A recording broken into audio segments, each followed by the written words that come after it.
Okay, I'm at 1026 North Beckley. This is Oak Cliff, part of Dallas.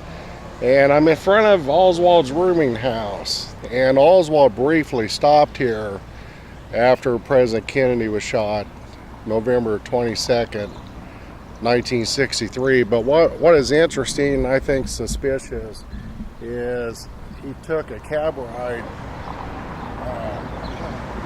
The Texas Copa depositories out this direction. He took a cab ride here, and he had the taxi driver drop him off out there in the corner, and he walked all the way through. This is now a museum. Looks like you can call for an appointment and get a tour. I've already been in the home about 25 years ago. This is it here.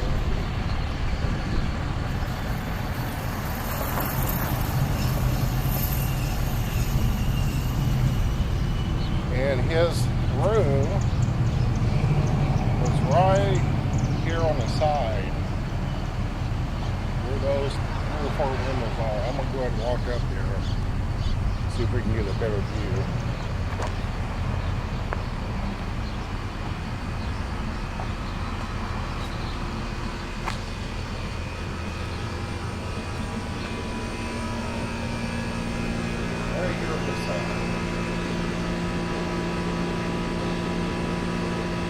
And this is the room that he said he needed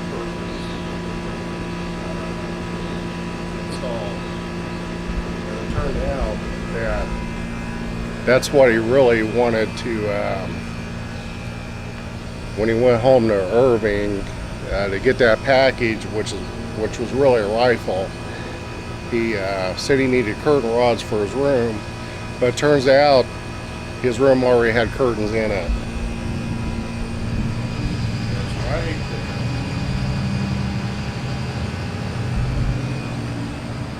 1026 North Beckley. This is Oak Cliff, part of Dallas.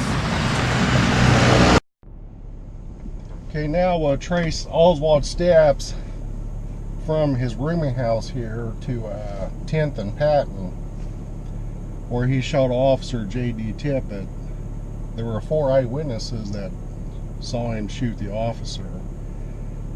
I said earlier that Oswald briefly stopped here after Kennedy was shot, and that was to get his pistol. He was in and out in less than a minute, according to this testimony of his landlady, Earlene Roberts. So here we go.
Okay, now we're at 10th and Patton. This is the location where Oswald shot JD Tippit.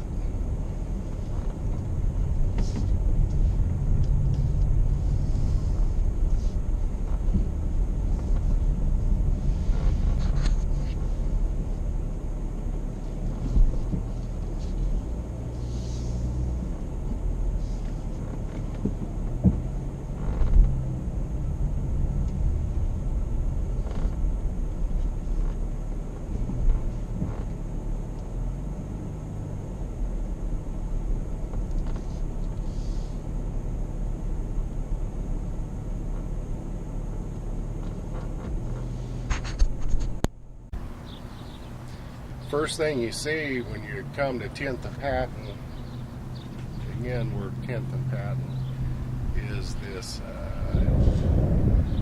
monument.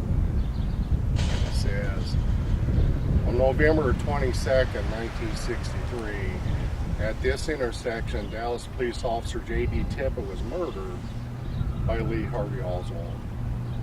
45 minutes after President John F. Kennedy was assassinated at Dealey Plaza. After the assassination, Oswald fled to his rooming house in Oak Cliff, and that's where we were just at.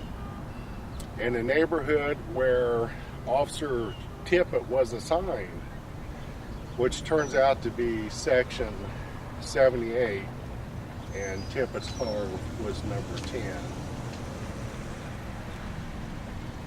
While on patrol traveling east on 10th Street, having just crossed Patton Street, Tippit stopped Oswald, who was walking on the sidewalk.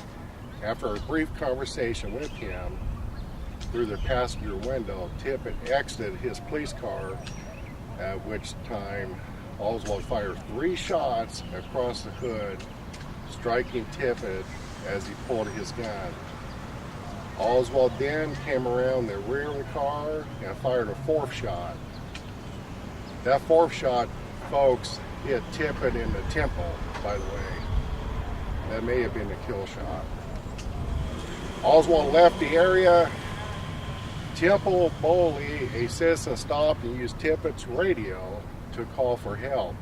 Officer Tippit was taken to Methodist Hospital, where he was pronounced dead on arrival. Oswald appeared at Hardy's shoe store, and we'll go take a look at that here shortly. After manager Johnny C. Brewer, that'd be Johnny Calvin Brewer, he now lives in Austin, Texas, heard a radio broadcast that a police officer had been shot and killed nearby. Brewer followed Oswald to the Texas Theater, where employee Julia Posto called police due to Brewer's suspicion. There, Oswald attempted to shoot arresting officer M.N. McDonald, who is now deceased, by the way. Tippit, who left behind a wife and 3 children, is buried at Laurelland Memorial Park. In 1964, he is posthumously awarded the Medal of Valor from the National Police Hall of Fame. The Police Medal of Honor, the Police Cross, and the Citizen Traffic Commission Award of Heroism, although the intersection 10th and Patton Streets had changed, Officer Tippit's actions and subsequent murder at this site are remembered for setting into motion a series of events that led directly to Oswald's arrest. It is true, this area has certainly changed quite a bit. I was here about 30 years ago, got some good pictures, and it was somewhat identifiable then. Okay, we're still at 10th and Patton. I have a series of photos I want to share with you. Thens and nows. Again, we're at 10th and Patton, Oak Cliff, the front of JD Tippit's car. This is looking through somebody's yard towards JD's car.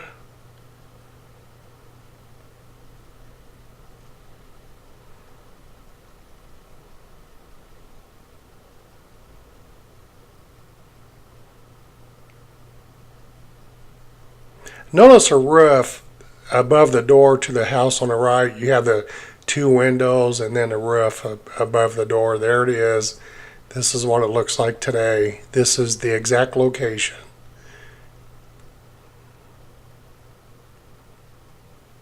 Then, and here's a side view of JD's car, car number 10, setting on 10th Street.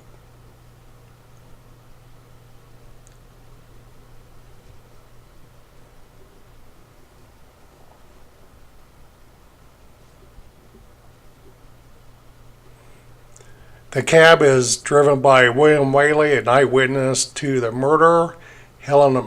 This is Helen Markham's view. She's standing on this corner looking back towards the cab. Another eyewitness.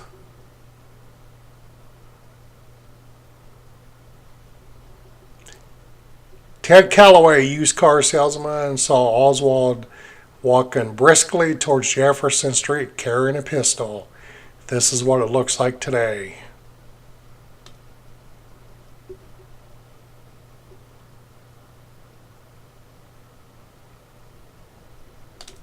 Alright, now we'll trace Oswald's route after he shot JD Tippit.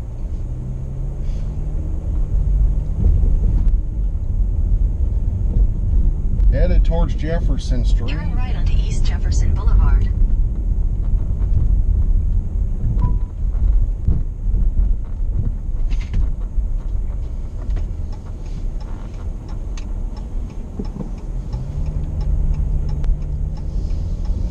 Continue on East Jefferson Boulevard for a half mile.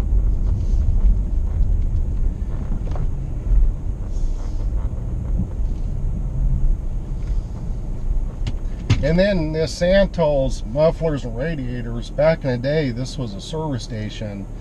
Oswald cut right through here and hid his jacket underneath a car. Right here at Crawford and Jefferson.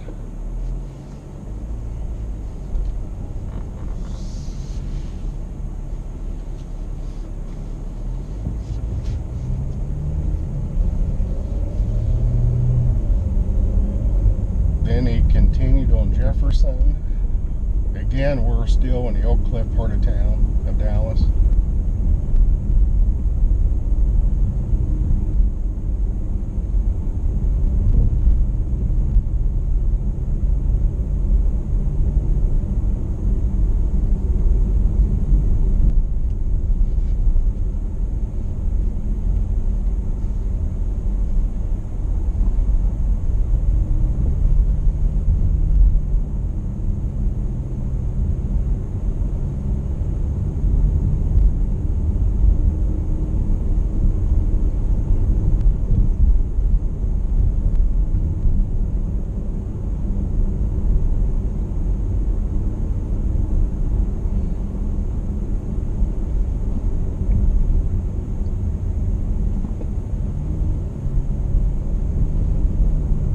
Right here on the right is the Texas Theater.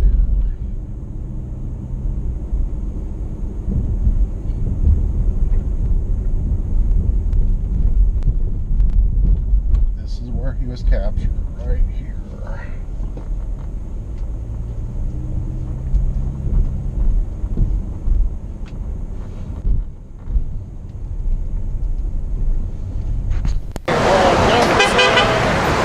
Texas Theater. This is what it looked like that very day. This is when he called Oswald and bring him out to the police car to take him to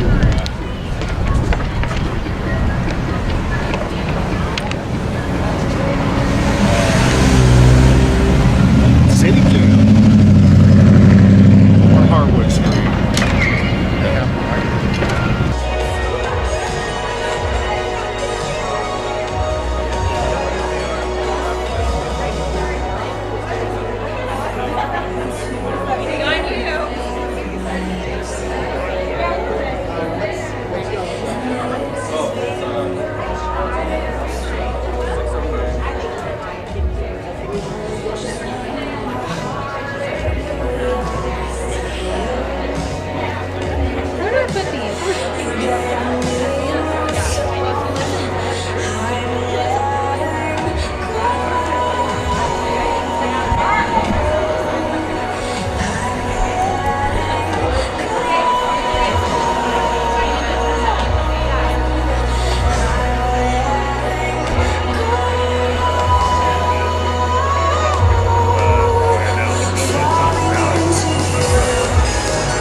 Okay, now I'm in the alleyway back behind the Texas Theater. And the police officers either entered this door, Johnny Calvin Brewer let him in either this door or down there at that door.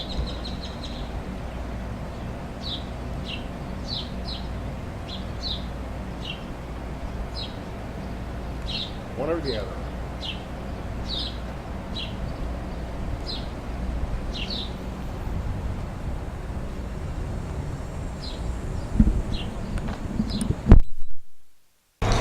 Okay, we're at the Laurelland Cemetery. This is where Officer JD Tippit is buried. We'll walk down there in just a second and I'll show you his gravesite. It's been about 20 years since I've been here, so hopefully I can remember how to find JD Tippit.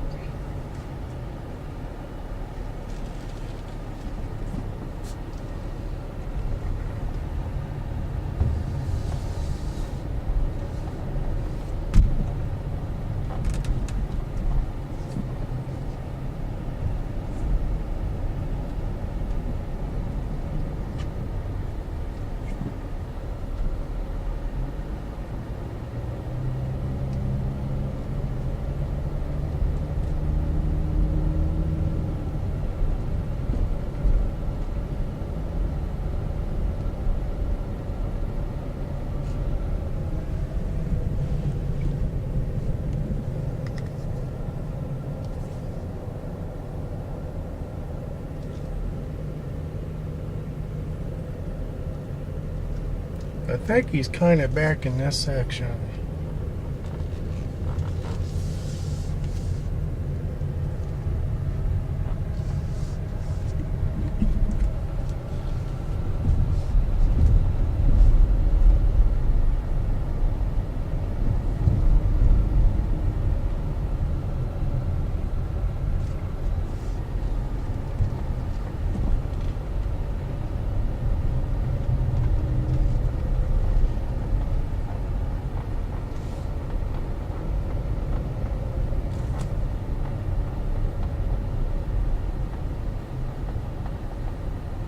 Gonna park right here in the shade and see if I can find him. JD's located right next to Laurel Land Street, real close to the Marcellus entrance to the cemetery, right along the fence line.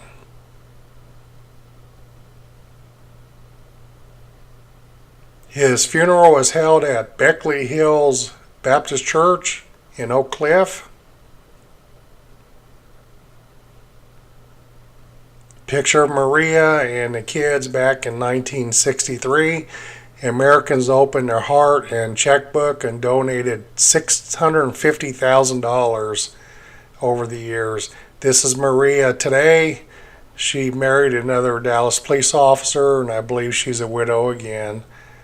Appreciate you watching my video. Subscribe and give me a thumbs up, and I'll see you at the top.